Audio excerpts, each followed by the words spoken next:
Specially women की बात करूंगी, कुछ लाइफस्टाइल रिलेटेड प्रॉब्लम्स, डिसऑर्डर्स जैसे कि पीसीओडी, थायराइड, डायबिटीज या हार्मोनल इम्बैलेंस जो कि बहुत ज़्यादा कॉमन हो चुका है आज की डेट में। ये ऐसी चीज़ें हैं जो आपके अंदर से हैं, ये प्रॉब्लम्स आपके अंदर डेवलप बिल्ड हो चुकी हैं over the period of time. इनसे डील करने के लिए क्या सॉल्यूशन होगा? बिकॉज वाई तो क्लियर है कि इनसे पीछा छुड़वाना है, बाहर निकलना है, but how is something we need to यहाँ पर अंडरस्टैंड। 2 चीज़ों को ठीक करना होगा।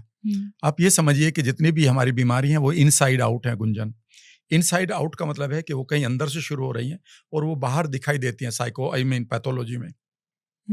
यानी कि साइकोलॉजी से शुरू हो रही हैं और आपके पास एक ही एक्सिस है, वो माइंड है और गट है। पहली रूल समझिएगा कि जब भी आपके पास गट के बैक्टीरिया ऑल्टर हो चुके हैं, यानी कि जो उनका सिम्बियोसिस था वो डिसबायोसिस में बदल चुका है, तो उस समय हमारी बॉडी के अंदर एक हार्मोन निकलता है लेडीज में, उसका नाम है एस्ट्रोजन। जी।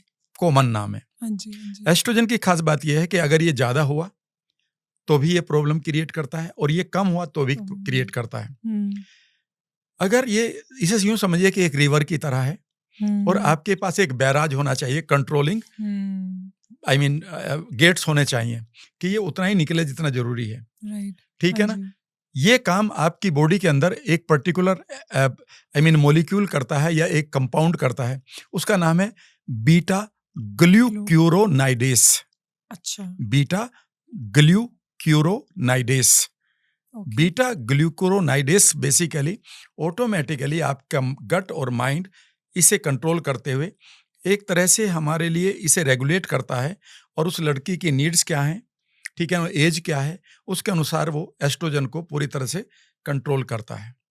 जिस दिन ये कंट्रोल खत्म हो जाता है कि बीटा ग्लूक्यूरोनाइडेस वहां पर नहीं है, एकदम से एस्ट्रोजन अपनी तबाही मचाना शुरू कर देता है और वो ये बीमारियां शुरू कर देता है। ठीक है ना? अब सवाल उठता है कि बीटा ग्लूक्यूरोनाइडेस अगर मुझे दोबारा चाहिए तो मुझे क्या करना होगा? सबसे पहला आप काम करें कि ये समझे कि ये जो बीटा ग्लूक्यूरोनाइडेस है, इसे बनाने में कौन हेल्प करता है? इसमें बनाने में आपके गट के बैक्टीरिया काम करते हैं। अगर आपका जन्म सिजेरियन हुआ है तो यह बिल्कुल क्लियर है कि अब आपके पास गट की बैक्टीरिया की कमी है, और अगर नॉर्मल भी हुआ है तो भी कम हो सकते हैं अगर आपने शुगर का इस्तेमाल किया है, ग्लूटेन का इस्तेमाल किया है, जंक फूड खाया है, और अगर अपने जीवन में आप 1 साल में एक बार भी एनाल्जेसिक्स यानी कि पेन किलर, स्टेरॉइड्स या एंटीबायोटिक ले लेते हो। अच्छा। तो एक बार काफी है आपके गट बैक्टीरिया को बर्बाद करने के लिए। One time is enough. जितने लड़कियों को ये प्रॉब्लम आ रही है, मैं गारंटी से कह सकता हूं गुंजन जी कि उनका जो फाइबर इंटेक है वह 15 ग्राम से ज्यादा नहीं है, जबकि एक लड़की को कम से कम 35 ग्राम मिनिमम है। मेल्स को ये 40 to 42 ग्राम्स होना चाहिए। Basically we are not hormonal imbalanced people, we are fibre starved people. तो पहला काम ये करें।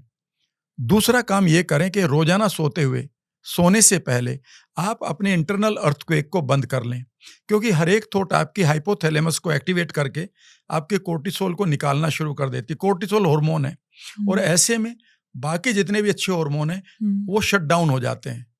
हमारे जीवन में क्वालिटी रिकवरी टाइम ही नहीं रहा है।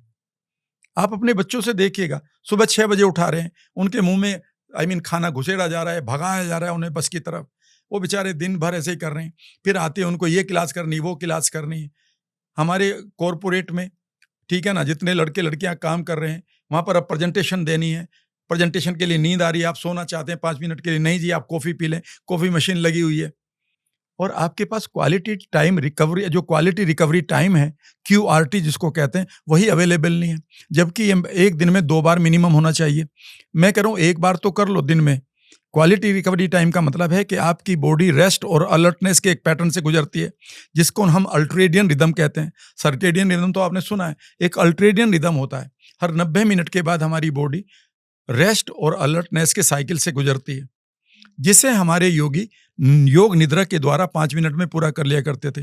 लेकिन हम ये मानते हैं कि ये योग निद्रा हम बुढ़ापे में करेंगे, प्राणायाम बुढ़ापे में करेंगे। भैया ये जवानी और बच्चों के लिए जरूरी है, तभी तो बुढ़ापे तक पहुंचोगे। सेल्फ इमेज अगर सुबह वाली बना ली आपने और एक आपने दिन भर के अर्थक्वेक को शांत करके अगर आप सो गए, कितना बढ़िया तरीका है। अगर आप कुछ भी नहीं कर रहे हैं, सिर्फ आप अपनी आती जाती सांस को अपान प्राण क्रिया कहा जाता है, सिर्फ आप इसको 10 मिनट कर लें एंड इमीडिएटली आप सिंपैथेटिक नर्वस सिस्टम से आपकी पूरी बॉडी पैरासिम्पैथेटिक नर्वस सिस्टम में आ जाएगी और आप उस समय कोर्टिसोल को बंद कर चुके हैं और आपके जो पॉजिटिव हार्मोन्स हैं वह तैयार हो चुके हैं, क्योंकि बॉडी अगर वह नॉर्मल स्टेट में है तो वो होम्योस्टेटिस में आते हुए, नॉर्मल स्टेट में आते हुए अपने नॉर्मल काम करेगी। अभी वो अब नॉर्मल कर रही है और वो आपकी या तो खाने की आदतों से या जो लॉस हो चुका है उसकी वजह से हो रहा है, जो गट का लॉस हुआ है। तो इतना काम कर लें।